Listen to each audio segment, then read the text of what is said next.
começando mais um Talkcast, o podcast da Toca Pet Escola, onde convidamos especialistas em algum tema da área pet para compartilhar seu conhecimento e experiências. Hoje eu tenho aqui a fera, que é a Silvia Stevenson, ela que é responsável por um dos principais hospitais veterinários aqui de Campinas e região. Muito bem-vinda, Silvia! Muito obrigada pelo convite, um prazer estar aqui com vocês, né, fazer parte dessa entrevista. Muito bom! Então, estamos aqui todos vacinados, né? Sem Exatamente, máscara, isso é importante, né? Então... Ainda bem que o Covid está passando já, né? Exatamente. Me diga uma coisa, curiosidade, qual a diferença entre clínica veterinária e hospital veterinário? Olha, primeiramente começa pela infraestrutura, né? Estrutura muito maior de um hospital. Então isso demanda maior número de colaboradores, que você tem que ter uma logística para que o fluxograma funcione. Imagino. Né? Então demanda muito mais trabalho, muito mais responsabilidade do que uma clínica. As especialidades são maiores no hospital? Sim, também temos mais especialidades. Uma clínica, eu já tive clínica anteriormente, né? Então você tem um horário para abrir e um horário para fechar. Sim. Então você necessita do hospital, como é o nosso caso agora, para encaminhar animais para serem internados e também que necessitem de exames noturnos, né? Porque lá nós realizamos raio-x, exames de sangue na madrugada. Caramba! Né? Então isso tudo faz a diferença, né? Esses exames não são nada terceirizado, né? Tudo é interno que vocês fazem tudo. Temos laboratório interno, que legal. Com patologista, né? E durante a madrugada o patologista não fica no hospital, mas nós temos os aparelhos que já dá para ter uma ideia do que está acontecendo com o animal, para você realizar um diagnóstico mais preciso, né? Muitas vezes o animal está em quadro emergencial e poderia ser fatal para ele esperar até o dia seguinte. Caramba! Né? Então, um exemplo, por exemplo, uma insuficiência renal, por exemplo. Então já faz uma creatinina na hora, já confirma que aquele animal está em insuficiência renal e no dia seguinte, então, são feitos mais exames a nível de laboratório, do nosso laboratório. Bacana. E quais são os principais desafios, na sua visão, de ter um hospital 24 horas? Olha, eu acho que hoje em dia o maior desafio é com a nova geração. Viu? Eu acho que isso sim, né? Para você treinar todo mundo, que tudo ocorra certinho. Sim. Então, acho que para mim o maior desafio é esse, né? Mas a gente conta com uma gerência boa e pessoas que promovem também treinamento, então a coisa está fluindo bem. Que legal. E na madrugada deve aparecer casos curiosos. Você tem algum para citar assim? De madrugada o que aparece muito são as emergências, né? A gente pega muito animal que morde ouriço, então ele vai para ser retirado, um animal atropelado. Recentemente nós estamos numa seca bem grande, então temos tido muitos problemas respiratórios, né? Então, de bronquite ou até de animais cardiopatas que descompensaram. Sim. Então Imagino. A equipe lá é muito boa, nós temos uma UTI completa, com ventilador, com oxigênio encanado, tudo. Temos 2 intensivistas. Então, graças a Deus, a gente consegue reverter aí a maioria dos casos. Muito bom, né? Entendeu? E a questão de animais silvestres, vocês também atendem? Também atendemos, sim. Tem uma doutora que vai lá, que ela não fica no hospital, mas ela é uma especialista que presta serviços pra gente lá. Bacana. E qual a sua especialidade na área veterinária? Pois você também é veterinária, certo? Sim. Eu acabei de me especializar em ortopedia, né?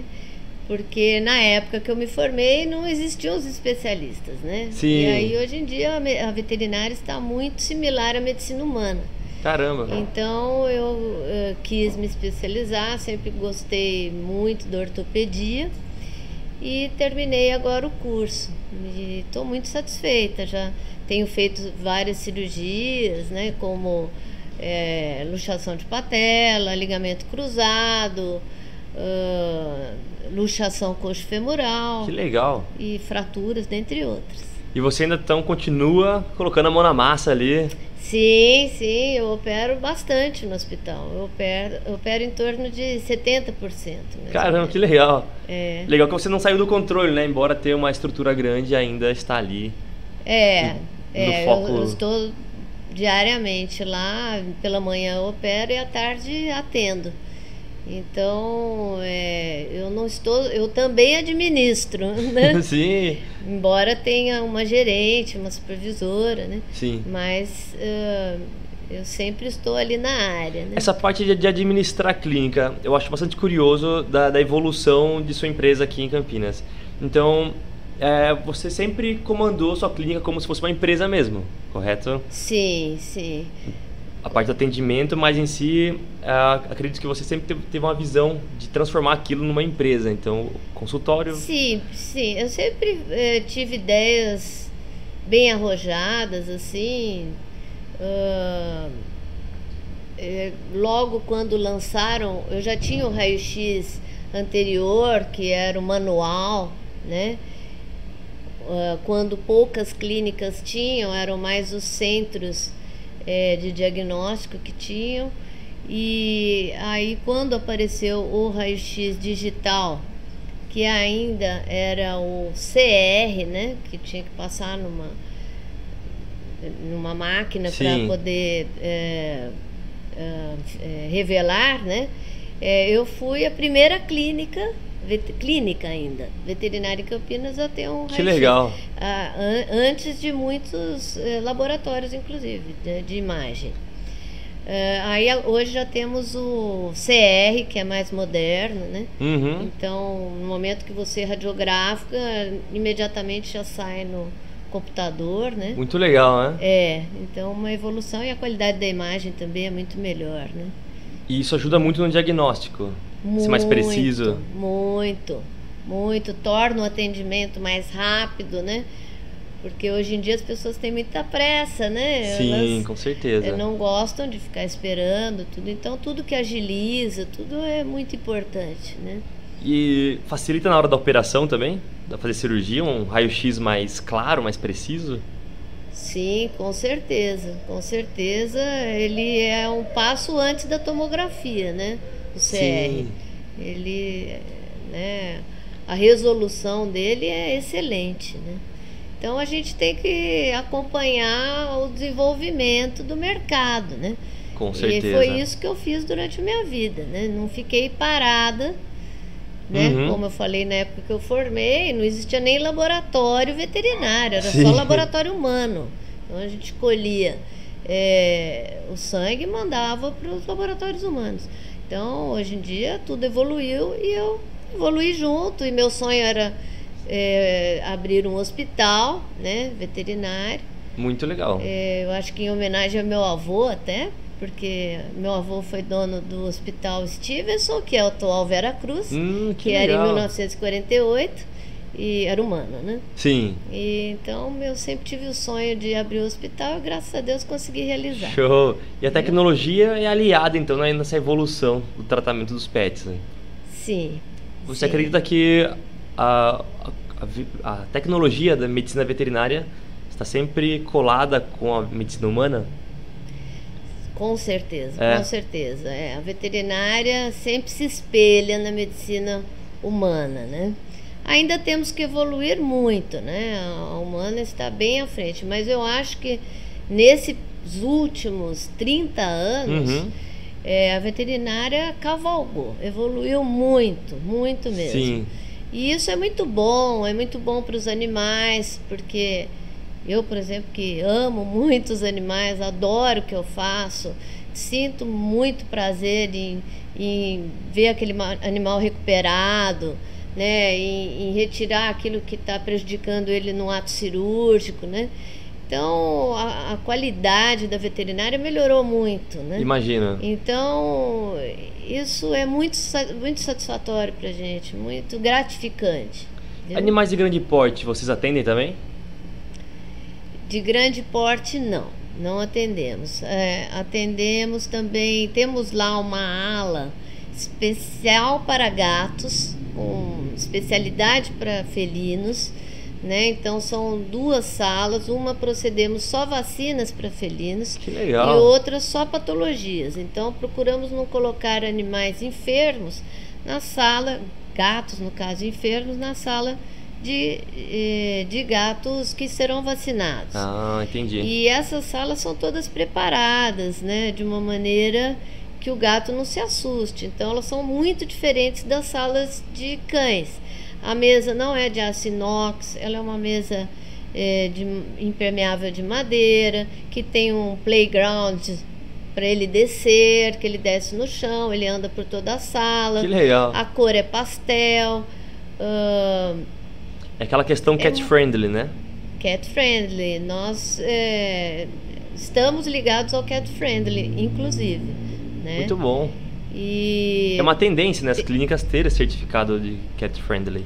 Sim, principalmente os grandes hospitais, porque todo mundo tem um especialista para felinos, tem que ter um auxiliar de veterinário treinado só para felinos, uma recepção separada só para felinos que nós temos, muito bom, com bancada para você colocar a caixa do gatinho sobre a bancada, porque o felino não gosta de ficar no chão, ele se sente ameaçado. Tudo isso nós temos lá. Muito bom. E os tutores de felinos é outro processo diferente dos cães, né? Totalmente diferente, totalmente. Eles são pessoas que gostam de atenção, que se preocupam muito com o animal, não dizendo que os de cães não se preocupam sim, mas os de felinos são mais preocupados. Eu acredito que pela proximidade que o felino tem com a pessoa. Sim. Porque o felino, nem todos os cães dormem na cama, mas os felinos quase todos dormem com o tutor, né? Então é uma proximidade muito grande. Com o desenvolvimento da nossa cidade, com a urbanização, temos o maior número de prédios, né, e de cães pequenos e gatos. Então a população de felinos aumentou muito e a tendência é aumentar ainda mais conforme a urbanização vai aumentando. Tem uns estudos que falam que em 10 anos vai equiparar a quantidade de cães. Se não for antes, porque cresceu bastante e é muito gratificante, né? Eu gosto muito e acho que caminhei para o lado correto, que é colocando no hospital essa ala especial para eles. Muito bacana. E a questão da equipe que vocês trabalham lá, é composto apenas por veterinários? Também tem auxiliares veterinários? Nós temos auxiliares veterinários, temos estagiários, estagiários já no último ano, né? Sim. E legal. Temos veterinários para internação, né? E a equipe de atendimento fixa, e a equipe de plantonistas da noite, né? Entendi. E às vezes você chega a fazer cirurgias em cães que outras pessoas fizeram a avaliação inicial? Ah, sim. Tanto eu quanto os outros cirurgiões do hospital, né? Recebemos indicações de todos os veterinários de lá, e também de outros animais que vêm de fora, de outras clínicas também. Que legal. Operamos e também recebemos muitas internações de outras clínicas. Sim. Né, lá para o hospital. A nossa equipe é muito boa, nós temos 2 intensivistas, uma que não é intensivista, mas tem vários cursos de intensivismo, né? Então, uma equipe muito cuidadosa, muito humana, que preza muito a vida animal. Claro. Né? Então, eu fico feliz em ter essa equipe. Muito comigo. Bom. Me diga um caso curioso que aparece na madrugada, assim. Eu fico pensando como que é a administração de uma clínica durante a madrugada, porque deve aparecer problemas diversos, curiosos, né? conforme você falou atropelamento, poxa, eu fico imaginando chegar um cão lá de madrugada por onde começa, sabe? Sim. As veterinárias, elas estão treinadas para fazer um atendimento emergencial, né? Que ocorre mais à noite, porque de dia mais é preventivo, né? Tem também emergencial, mas mais à noite ocorre as emergências. E temos todos os equipamentos para proceder isso, né? Não temos ultrassom fixo à noite, mas temos os nossos associados, né? Que então eles vêm e procedem ultrassom caso necessário. Eu mesma vou lá para suturar, ou outra cirurgiã, que temos uma outra cirurgiã também que opera muito no hospital, né? Sim. Então, na verdade, agora no período da noite eu nem tenho ido muito, é mais essa outra cirurgiã que faz suturas. Às vezes ocorre, por exemplo, uma ruptura de baço, que é uma cirurgia emergencial, que tem que fazer esplenectomia, né? Então ela é chamada, mas eu nem preciso entrar em contato, né? Porque isso já faz parte de toda a nossa logística lá. Sim. Né? Você falou da questão de 30 anos atrás. Como era fazer uma cirurgia 30 anos atrás e como é agora? Na questão de equipamentos, tecnologia, estrutura? Era tudo bem diferente, muito diferente. O primeiro curso de ortopedia que eu fiz foi com o Dr. Paulo Yamaguchi, que hoje já está aposentado, né? E era muito diferente, né? Hoje em dia, como eu falei, as coisas estão muito mais próximas à medicina humana, né? E a gente tem, inclusive, materiais veterinários também, porque a gente tinha que usar tudo que era humano. Claro. Né? E muitas vezes adaptar algumas coisas também, né? Para os cães, de humanos para os cães. Então, era bem mais difícil também. Não tínhamos anestesia inalatória, né? Quando eu me formei, né? Não estava iniciando a anestesia inalatória quando eu me formei. Era um outro mundo, né? Era outro outro cenário. Mundo. Então, não existiam anestesistas também. Então, o clínico, ele era anestesista, ele era cirurgião, ele era tudo. Multifunções, né? E hoje em dia isso mudou, eu acho muito bom, né? Principalmente para os animais, porque dá uma segurança maior, né? Para eles, para os tutores, né? Sim. E chega mais próximo da medicina humana. E a questão de banho e tosa também dentro do hospital, foi uma vertente que você criou? Foi a demanda do mercado ou você viu uma oportunidade ali e também criou essa parte? O banho e tosa eu sempre tive desde o início. Eu até fazia no início banhos e fiz um curso até em New Jersey, né, que eu fui com o Sérgio Villassante, de tosa rápida em bichon frisé. Que legal. Isso foi muito no início, então eu sempre fui uma pessoa muito dinâmica. E quando eu comecei, os atendimentos eram poucos, então quando eu não estava atendendo, eu estava banhando e tosando, e com muito trabalho eu cheguei onde eu estou hoje. Sua paixão por animais então vem desde os primórdios? Muitos anos, quando também não estava nem tosando nem atendendo, estava estudando nos livros, né? Que hoje em dia não precisamos de livros, mas naquela época tem muitos livros, então tudo isso faz a diferença. Com certeza. Né? O Sérgio Villassante também foi um dos convidados do Talkcast. O primeiro convidado aqui foi o Sérgio. Eu gosto muito dele. Falando sobre esse mundo dos groomers. Sim. E no Brasil tem essa questão do groomer ser um pouco elitizado, mas na verdade não, né? Groomers, todos os tosadores são groomers. São groomers, principalmente São Paulo, né? Então eles se destacam mais e acho que a pessoa se autopromove também, né? Exato. Hoje em dia tem muito isso. Entra essa questão de imagem. Isso. E a migração da clínica veterinária para o hospital veterinário?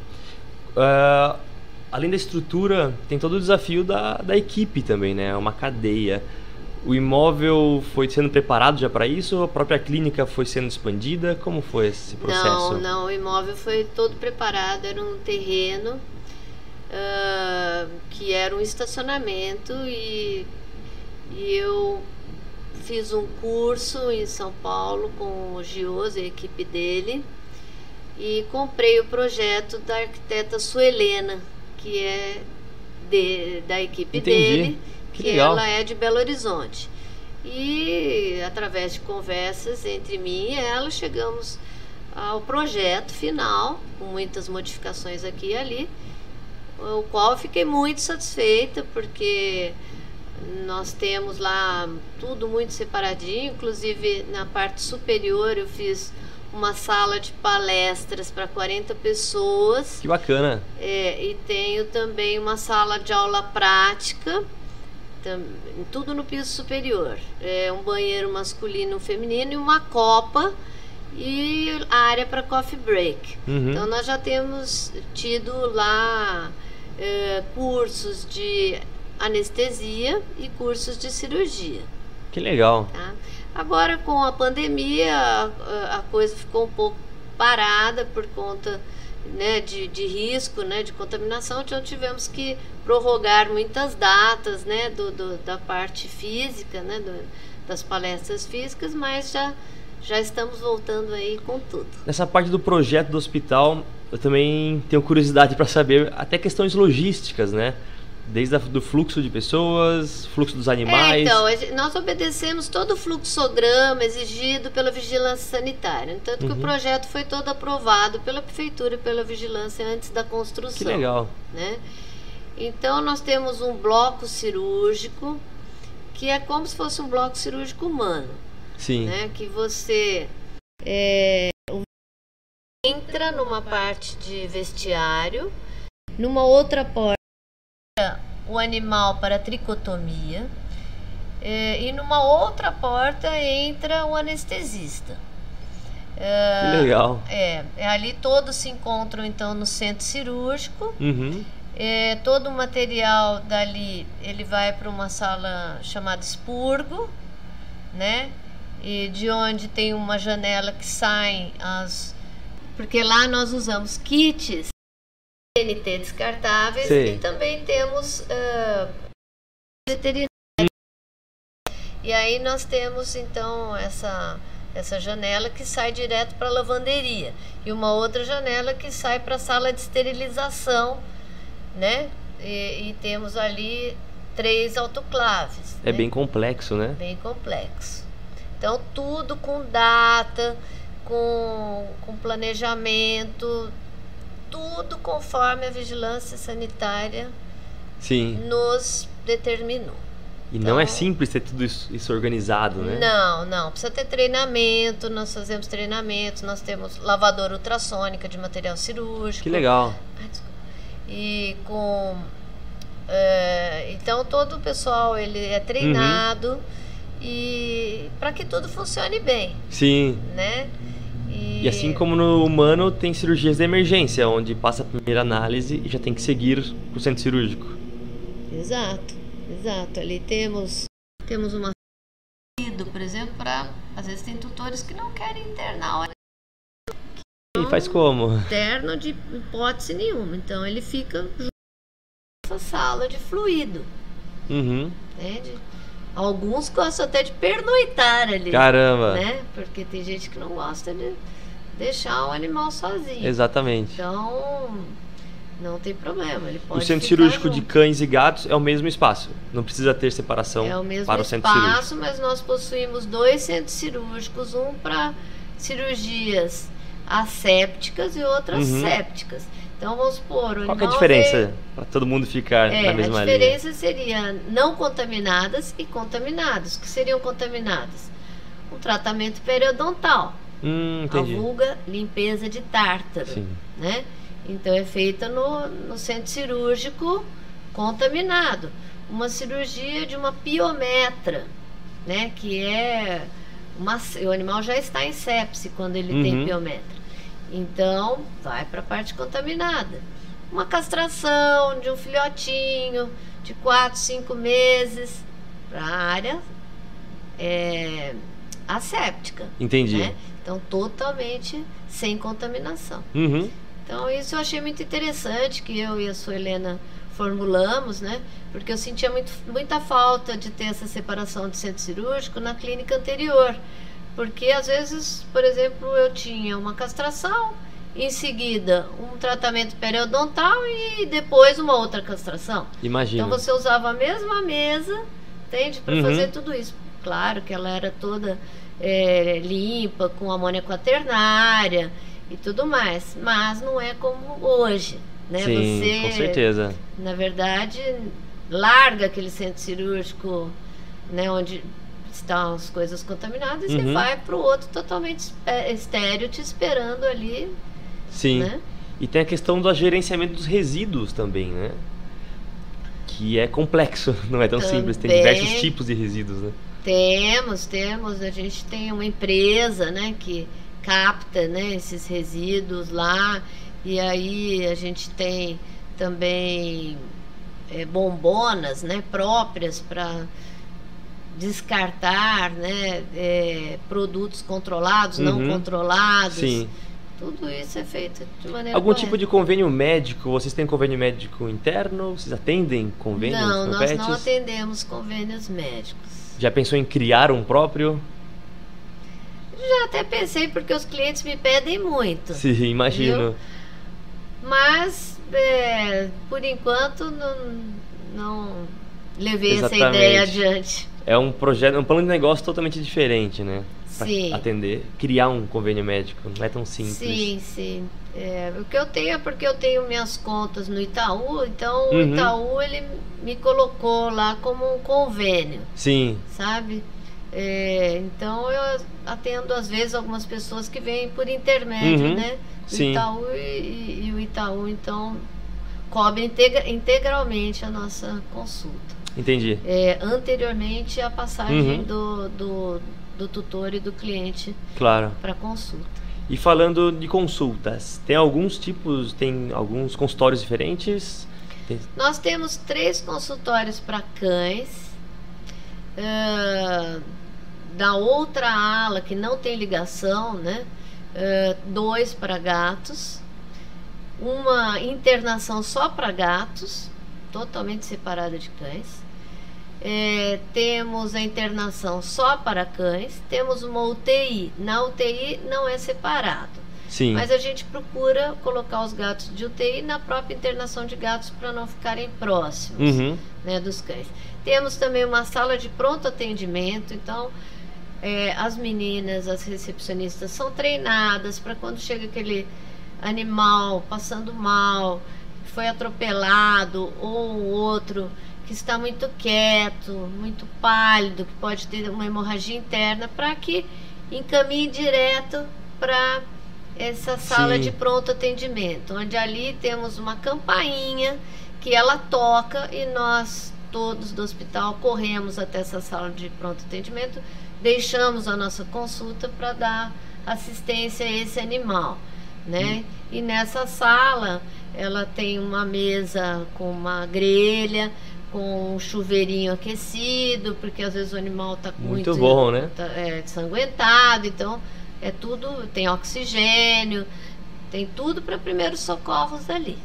Muito bom. Silvia, você falou da questão que você iniciou com o sonho do hospital através do seu avô, que já tinha um hospital, né? E através dessa influência familiar, que você ficou com essa visão e aí trouxe para o mundo veterinário essa paixão. Sim. Como que foi isso? Sim. Eu sempre fui muito próxima do meu avô. Uhum.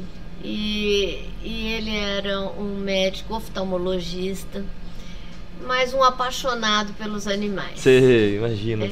E na época que eu era criança, existiam poucos veterinários em Campinas, posso dizer 2 Caramba. veterinários apenas. E o meu avô procedia muitas...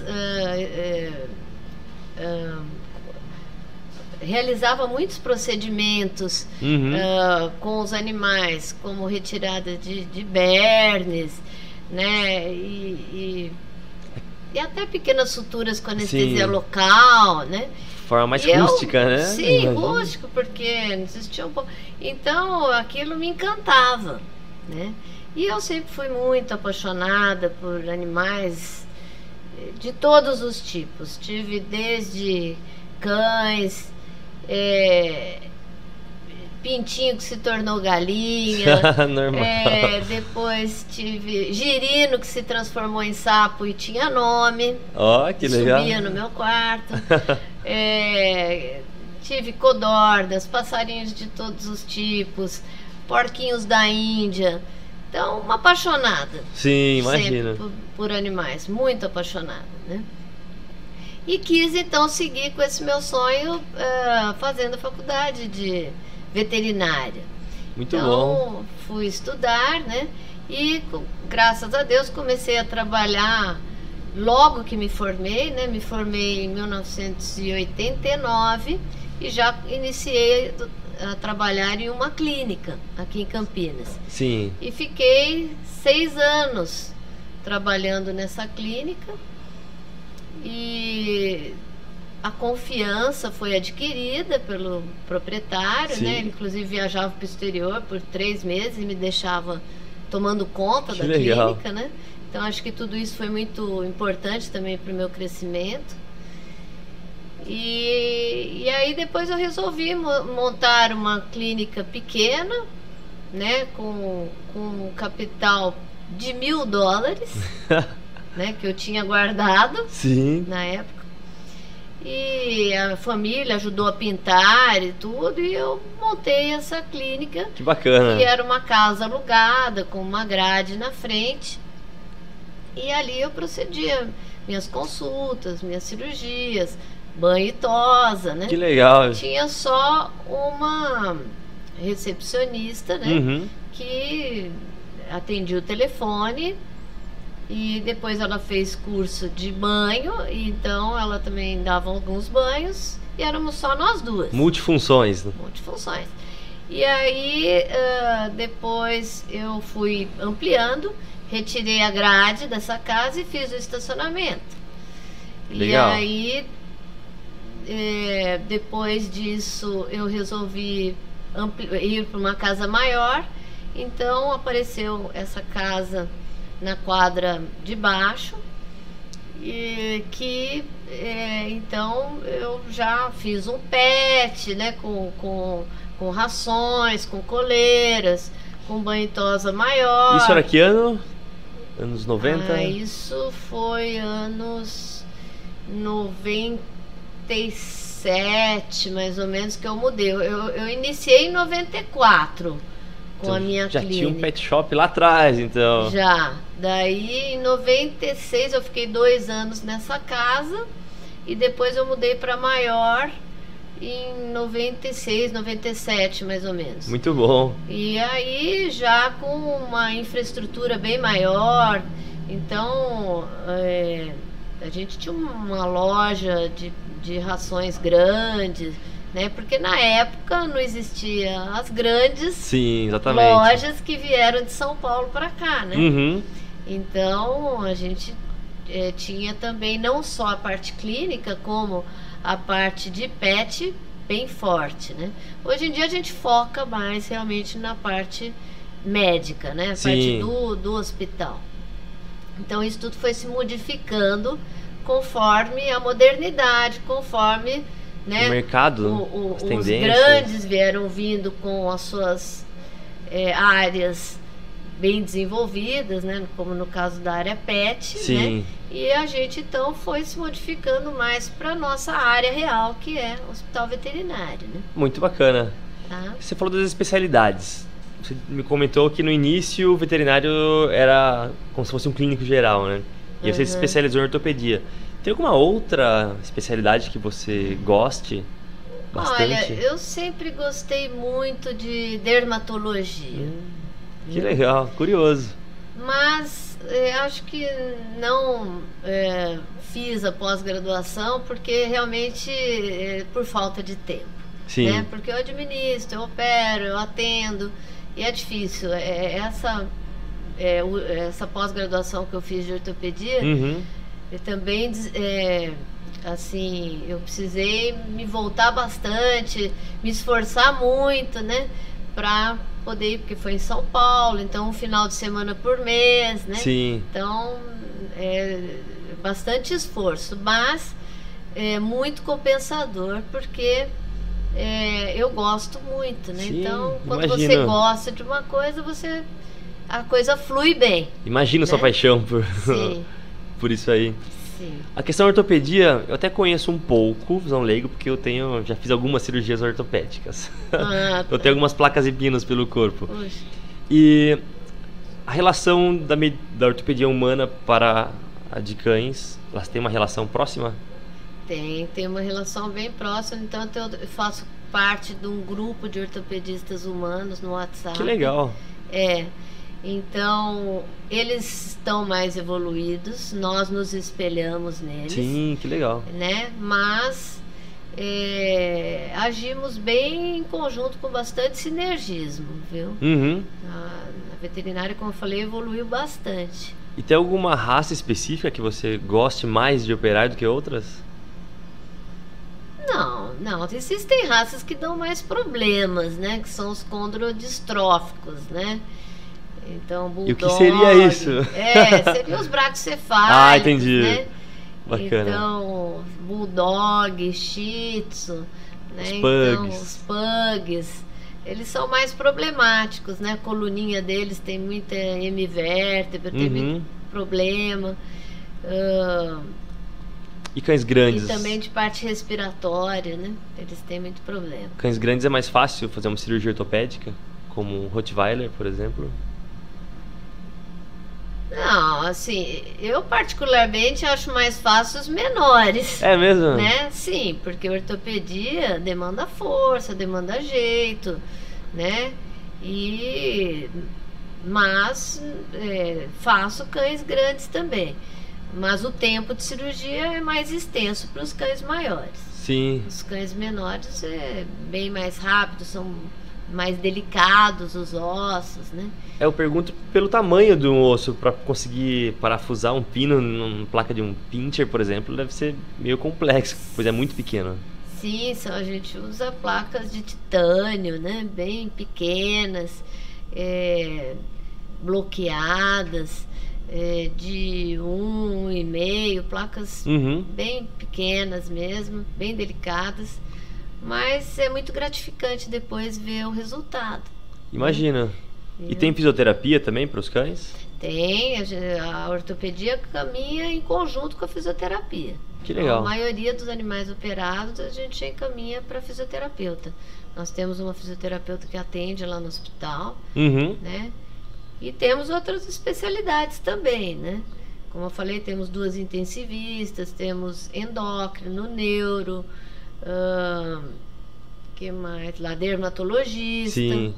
Então temos várias outras especialidades que atendem no hospital. Porque hoje em dia muitas clínicas encaminham para os nossos especialistas, né? Pneumologista, cardiologista. Esse pneumologista vem de São Paulo, ele vem toda semana para o hospital, né?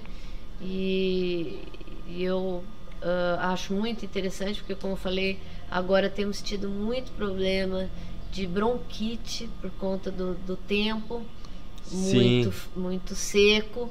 A mesma coisa está acontecendo com as pessoas, né? Esses problemas respiratórios nos braquicefálicos são ainda piores, né?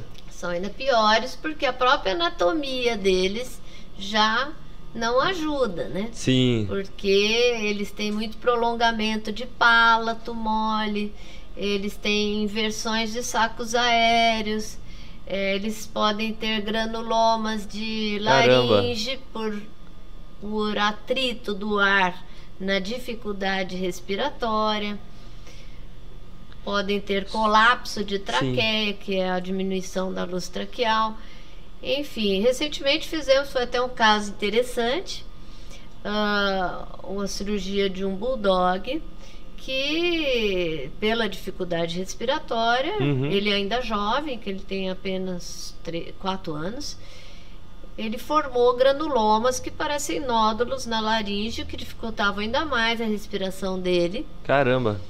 E precisamos submetê-lo a uma cirurgia grande. Então veio uma especialista, otorrino, né? Uhum. E fez esse procedimento. Então fez a retirada desse palato prolongado, fez a amidalectomia, que é a retirada das amígdalas, né? Caramba. Fez também a cirurgia das tonsilas, né?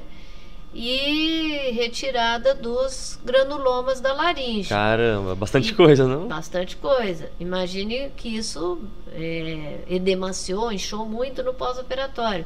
Então foi preciso fazer uma traqueostomia nesse cão e mantê-lo na UTI. Uhum. Então mantivemos na UTI por pelo menos uns 10 dias. E Sim. agora ele está totalmente recuperado, né? Graças a Deus, respirando bem. E que bom. Já foi retirada a sonda de traqueostomia, já fechou o orifício. Era um bulldog inglês? Um bulldog francês. Sim. Menor ainda, né? Menor. Mas ele é um bulldog francês grande, né? Sei. Mas, infelizmente, isso tem uma origem genética, né? Sim, só para Da o pessoal raça. ficar alinhado na mesa. Os braquicefálicos, me corrija se eu estiver errado. Os braquicefálicos têm um focinho. Devido a isso, o ar que entra, ele não consegue equilibrar a temperatura e nem filtrar. Por isso que gera esses problemas, correto? Sim, sim. Porque eles têm os cornetos tortuosos, né? Que são as narinas. E também tem línguas muito grandes, volumosas, e focinhos curtos, como você disse, e pálatos, né, muito volumosos também, não só no pálato mole superior, como as laterais, né?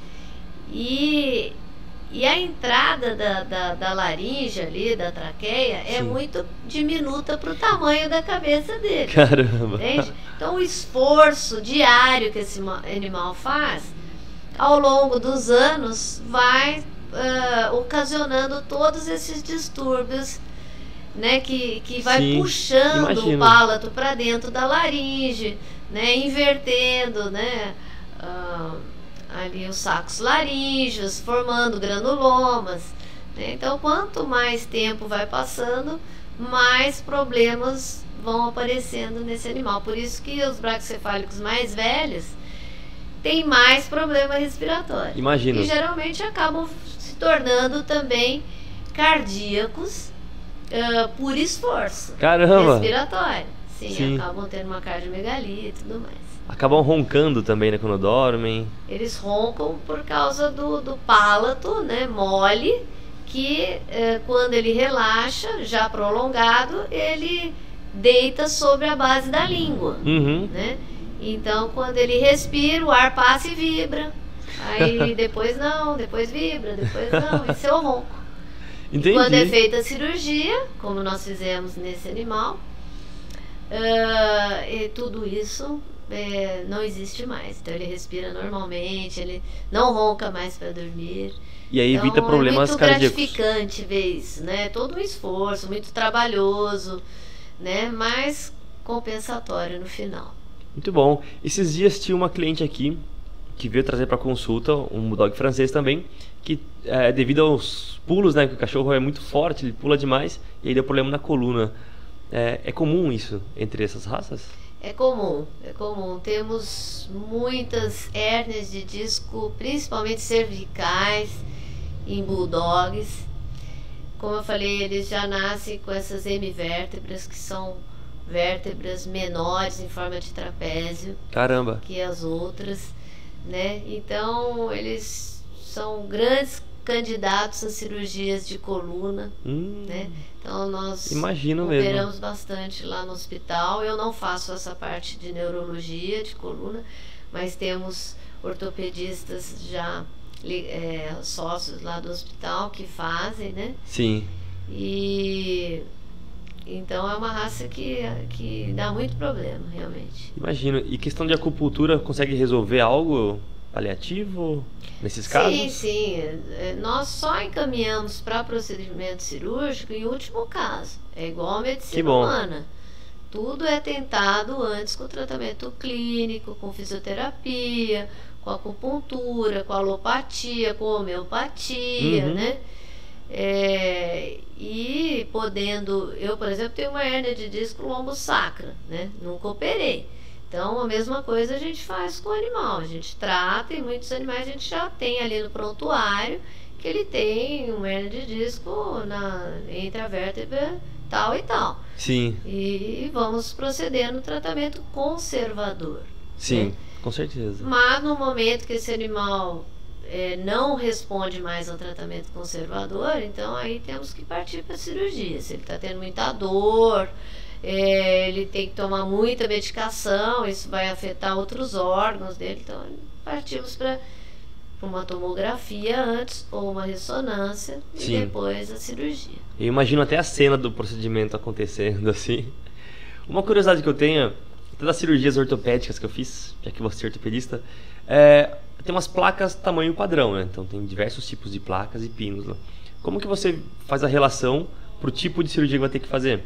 Então você pega seu raio-x lá, quebrou tal osso, você já automaticamente você já sabe qual placa utilizar para aquela... Sim, nós temos que fazer todo um preparo anterior, né, ao procedimento com raio-x, em alguns casos quando é fratura articular com tomografia, né. Hoje em dia existem até os moldes feitos por impressoras 3D. Que bacana! Né, entende? Para, por exemplo, corrigir angulações, né. Mas no corriqueiro do dia a dia são os raios-x de alta resolução, como o nosso, né? Sim. E ali, então, anteriormente à cirurgia, alguns dias antes, fazer todo como que eu posso dizer? Um preparo mesmo para como será a cirurgia. Então, qual placa vai ser usada, né? Qual a espessura daquele osso, quantos furos, se vai ser uma placa em ponte, se vai ser uma placa bloqueada, uma placa de neutralização para poder... Que bacana! Uma de compressão para comprimir os dois focos de fratura. Tudo isso é todo um planejamento. É feito antes do ato cirúrgico em si. Sim. Entendeu? E eu já ouvi falar que dentre as especialidades da medicina, a ortopedia foi a que menos evoluiu durante o período. Isso está correto? Não. Não? Não acredito não. Pelo menos desde que eu me formei, evoluiu muito. Sim. No entanto que usamos placas também... Assim, no passado nós usávamos mais o material humano. Até as placas pequenas, por exemplo, eram placas de dígitos, né? De fratura de dígitos de ser humano, de dedos. É mesmo? Então usava para cães pequenos essas placas, né? Eu tenho aqui. Você tem, essas pequenas aí.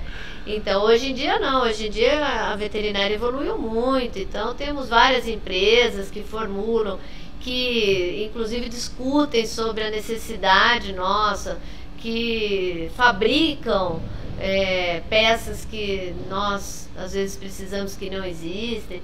Então acho que não, acho que desenvolveu muito, né? Muito mesmo. Já temos também cirurgias em vídeo, né? Que legal. Em veterinária é mais inicial, em ser humano, sim, né? Já está na robótica, né? Verdade. Mas a veterinária, o próximo passo é ir para a robótica, né? E você a evolução é não ter cirurgião, né? Você sabe que a evolução... Não sabia ainda. A evolução da medicina humana e da veterinária é que não existirão mais pessoas operando. Caramba. Eu preciso beber água. Claro. Ai, minha garganta. Eu já vi em televisão, assim, essa questão dos robôs mesmos, que são muito precisos, né, fazer ali. Sim, o que vai precisar é uma pessoa capacitada para mexer no robô, né, para manejar aquele robô e executar o procedimento cirúrgico. Só que essa pessoa não vai ficar dentro do centro cirúrgico, não vai ficar com o paciente, Essa é a evolução que está ocorrendo bem rápido. Até mesmo o corte inicial com bisturi faz todo o processo? Todo o processo. O cirurgião não entra. Hoje em dia já executam, né? Por exemplo, cirurgia de próstata, nos grandes hospitais em São Paulo, no Sírio, no Einstein, eles já fazem por robótica, né? Que não interfere na inervação. Sim. Então, ele só maneja o robô e a pessoa fica anestesiada, né? E a única pessoa que fica junto é o anestesista, né? Sim. Que fica junto. Mas cirurgião não, o cirurgião fica fora da sala, só manejando o que robô. Bacana. Muito curioso, na verdade, essa evolução. Sim, muito interessante, né? Só preocupante por conta dos colaboradores, né? E tudo, né? Porque, bom, enfim, tudo se dá um jeito, né? É confiante mesmo? Até hoje tudo, sim? Né? Tudo se resolveu, acho que futuramente tudo vai se resolver também. As pessoas vão mudando de área aqui e ali, se informatizando mais, né? Exatamente. Esses robôs estão sendo preparados por Siemens, por exemplo, essas grandes empresas? Eu não sei dizer para você, mas eu acredito que a Siemens possa estar sim, porque ela é uma grande empresa aí ligada a ultrassom, ligada a tomografia e ressonância. Acredito que sim. E tem uma questão dos equipamentos, já que você citou isso, questão radioativa, né? Do ultrassom ou raio-x. Não sei se ainda hoje tem essa questão. Tem, lá no hospital nós temos todos os EPIs, né, para raio-x. Inclusive a sala é toda baritada, né? Quando fala baritada é uma proteção? É bário, né, que vai na parede para não haver escape de radiação. Caramba! E aí nós temos lá luvas de chumbo, temos aventais de chumbo, protetor de tireoide, né, óculos pulvífero, tudo certinho. Dosímetro para ver qual a carga que cada pessoa está recebendo ali, né? E também a possibilidade de tirar o raio-x pela área externa, porque tem um vidro que você fica visualizando ali, o vidro também próprio para não escapar a radiação da sala. Que bacana. E o cão precisa receber algum tratamento específico para não receber a radiação? Não. O cão é como se nós fôssemos ser radiografados. Quem precisa são as pessoas que estão com mais frequência ali na área, que é o auxiliar, né? Ou o veterinário, né? Ou o radiologista, o próprio tutor, às vezes também segura o animal. Então precisa de todos esses EPIs. E você imagina que a especialidade... Salientando, desculpe interromper, que mulheres grávidas não podem estar dentro da sala. Afeta algo? Pode, a radiação ela é teratogênica, né? Então pode causar problema para o feto. Caramba. Você falou da parte da cirurgia robótica. Isso eu sou curioso para saber a evolução. A ortopedia também está migrando para essa questão? Também. Ainda não temos, né? Mas pelo que eu vi na minha pós-graduação, que os professores trouxeram,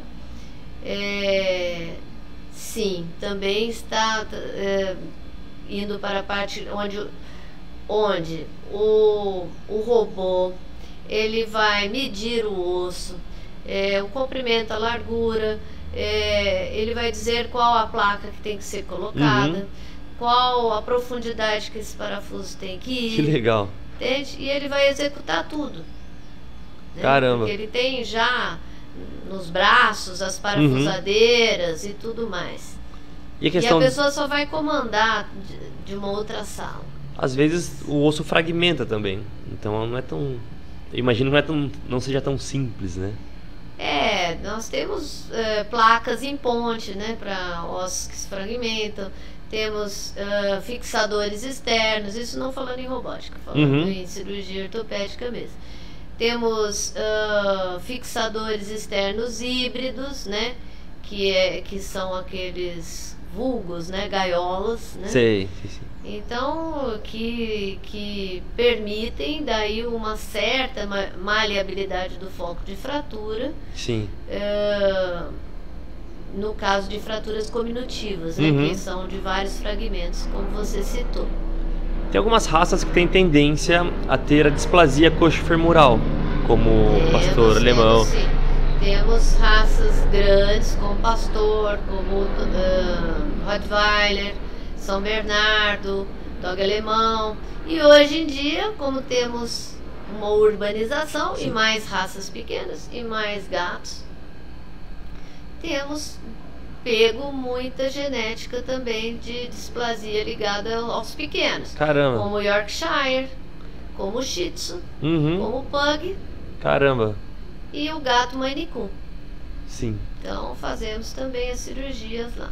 E uma vez que fez cirurgia, fica 100%? Ou depois de um tempo volta? Não, a fica ficar 100%. ruim? Temos que escolher o procedimento correto para não ter que retornar. Né? Sim.